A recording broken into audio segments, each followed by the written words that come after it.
un personnage qui n'a pas sa langue dans sa poche. Autant dire qu'Annie Dupéret n'a pas eu trop de mal à se mettre dans la peau de son nouveau rôle, celui de Sibylle dans le téléfilm Petit Ange, diffusé le samedi 21 octobre prochain sur France 2. Mais, dans la vie, le fort caractère de la comédienne de 76 ans lui a-t-il joué des tours dans sa carrière d'actrice ? Je ne sais pas, répond-elle à nos confrères de Télé 7 jours. Pourtant, l'actrice lie vite cette question à ses déclarations polémiques de ces dernières années.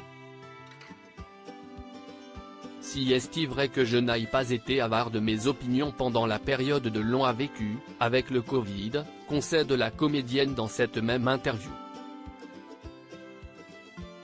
Et elle n'hésite pas à réitérer ses critiques concernant le premier confinement.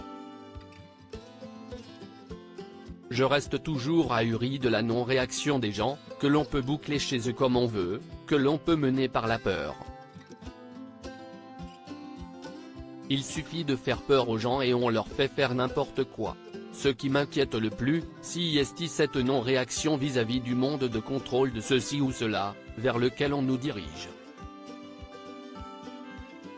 Portrait de famille, Annie Dupéret, sa fille Sarah et sa petite-fille Mona. Annie Dupéret, je ne suis pas une pasionaria critiquée pour ses prises de position parfois à la limite du complotisme. Annie Dupéret estime pourtant s'appuyer sur le bon sens et réfute toute portée politique de son discours.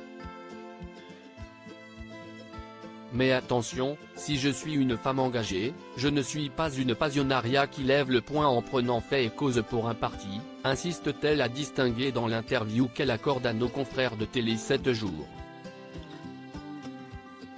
J'ouvre simplement la bouche pour des choses qui me semblent de bon sens humain. La comédienne avait publiquement critiqué l'action de Roselyne Bachelot, lorsque cette dernière était ministre de la Santé. La femme politique ne s'était pas gênée pour adresser une réponse salée à la comédienne, au détour de son livre 682 jours. Après les aides auditives, elle pourrait se reconvertir dans les publicités pour lunettes, avait moqué Roselyne Bachelot. Crédit photo, Coadic Guirec.